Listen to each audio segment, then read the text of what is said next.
Magandang hapon, narito po ang latest update natin hinggil nga sa bagyong si Dante, sa mga low pressure area na binabantayan natin at maging sa habagat na kasalukuyan ngang direktang nakakapekto sa ating bansa.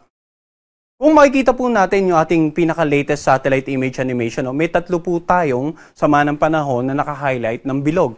So unahin po muna natin yung binabantayan nating low pressure area na halos nasa malapit dito nga sa eastern boundary ng ating air responsibility. Kaninang alas 2 ng hapon ay naging isang ganap na bagyo na at binigyan nga natin itong local name na Dante. Si Dante ay tinatayang nasa layong 1,130 kilometers ang layo, silangan ng Northern Luzon.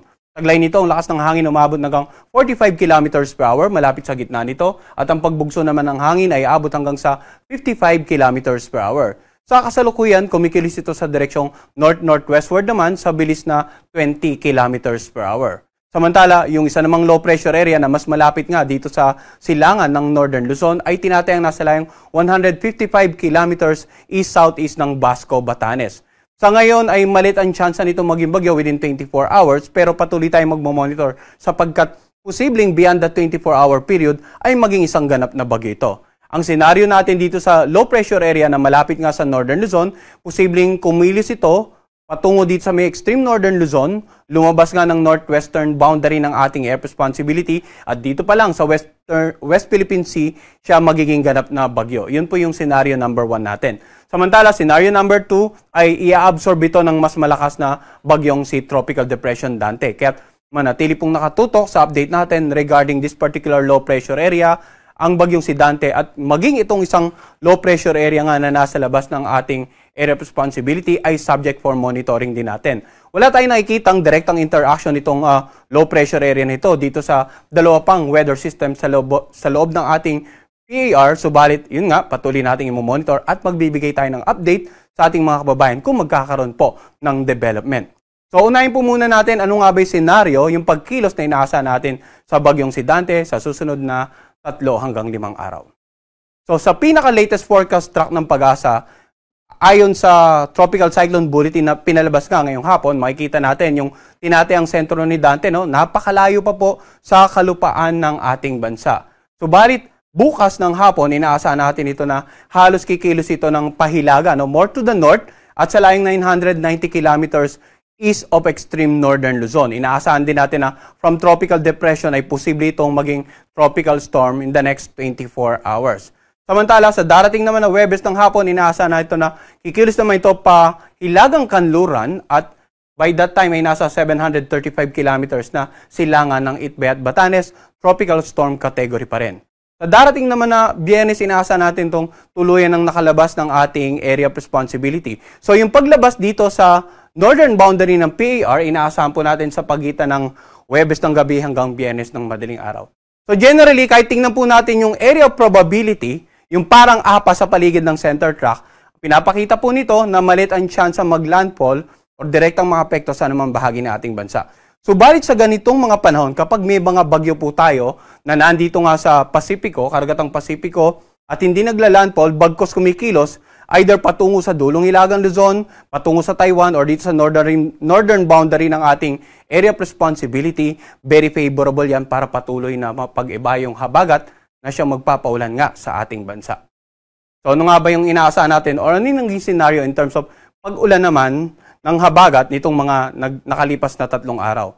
Mapapansin po natin dito sa ating antecedent rains simula po nung Sabado, Linggo at kahapon nga, yung malalakas na pag-ulan ay halos nandito sa kanlurang bahagi ng Luzon at ilang bahagi ng Visayas at Mindanao. So generally, nakikita nga po natin sa balita, sa actual na may mga pagbaha na dyan, may mga pag-uunang lupa na sa nakararaming lalawigan sa kanlurang bahagi ng Luzon. At ano nga ba inaasahan natin for the next 2 to 3 days? Sa ating pinaka-latest weather advisory, simula po ngayong araw hanggang bukas, inaasahan pa rin na matitinding pag-ulan dito nga sa kanlurang bahagi ng Luzon, ilang bahagi ng Bicol region at maging Western Visayas. Lalong-lalo na po yung naka-highlight ng red, inaasahan natin na dyan na more than 200 millimeters of rain. 100 to 200 millimeters of rain naman sa orange, samantala dito sa mga naka-highlight ng yellow, 50 to 100 millimeters of rain. So ano nga ba ibig nating ipahiwatig sa ating mga kababayan? Pinakita natin kanina during the past 3 days na matitindi na yung pag-ulan na naranasan halos sa mga naturang lalawigan, same areas. At kung uulanin pa ito, within the next 24 hours as well as within the next 48 to 72 hours, nandiyan pa rin yung pagbanta ng mga pagbasa low-lying areas. Magiging mabagal ang paghupa ng mga baha, nandiyan pa rin yung posibleng pag-apaw ng mga ilog, at nandiyan pa rin po yung banta ng pagguho ng lupa, lalong-lalo na kung ilang araw nang umuulan, saturated na yung mga kalupaan, malambot na po yung mga kalupaan sa bahaging bundok, kaya't mag-ingat po yung mga kababayan natin, lalong-lalo na sa mga lalawigan ngang nabanggit natin, nasa kanlurang bahagi ng Luzon, ilang bahagi ng Visayas at ng Southern Luzon area. Maging alerto sa mga posibleng pagbaha at pagguho ng lupa, at patuloy pong makipag-ugnayan sa kanilang lokal na pamahalaan at lokal na Disaster Risk Reduction Managing Officers para sa patuloy na gawaing pangkaligtasan. Samantala, yung pinagbugsong habagat naman, dahil nga dito sa nagdaang bagyong Krising at yung potential na magiging bagyo aside from Dante ay patuloy ding magdudulot ng mga pagbugso ng hangin. Kahit wala po tayong warning signal, posibleng makaranas tayo ng mga paminsan-minsang pagbugso ng hangin ngayong araw. Dito sa Zambales, Bataan, maging dito sa Metro Manila, Calabarzon, Mimaropa, Visayas at Dinagat Island.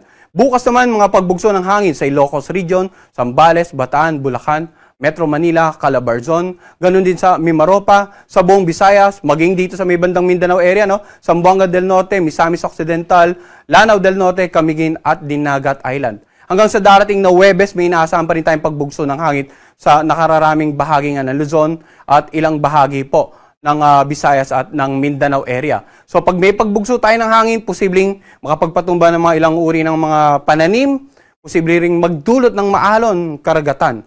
Kaya hanggat maaari, huwag muna po malawot yung mga kababayan natin. Dito nga sa northern at saka western seaboard ng ating bansa, O iba yung pag-iingat kung papalawot, lalong-lalo na yung mga kababayan nating mangingisda at yung mga may maliit na sakyang pandagat, sapagkat kahit wala pong bagyo, yung bugso ng habagat ay pwede ring magdulot ng katamtaman hanggang sa maalong karagatan.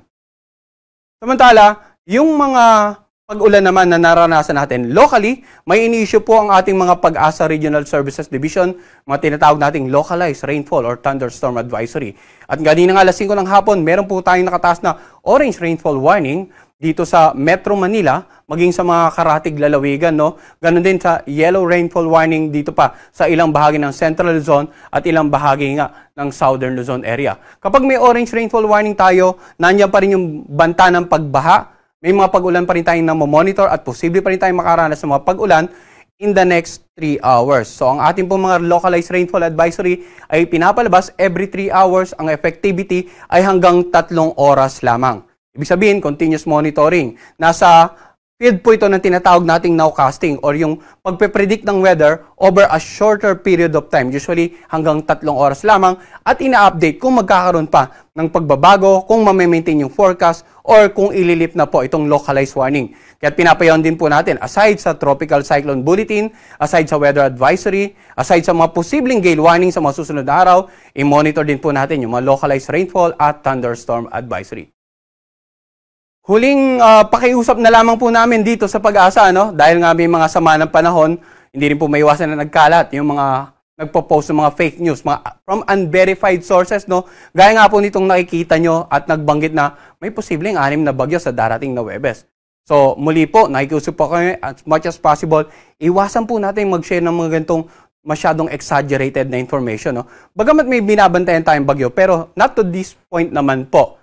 Makikita natin halos ginamit pa yung official logo ng Pag-asa, I-share lang po natin ang any weather or climate-related information mula sa official Facebook account ng Pag-asa na nakikita nyo po dito sa portion nito. So muli, as much as possible, iwasan po natin mag-share ng mga ganitong fake news and verified sources from unverified sources sa ating social media account.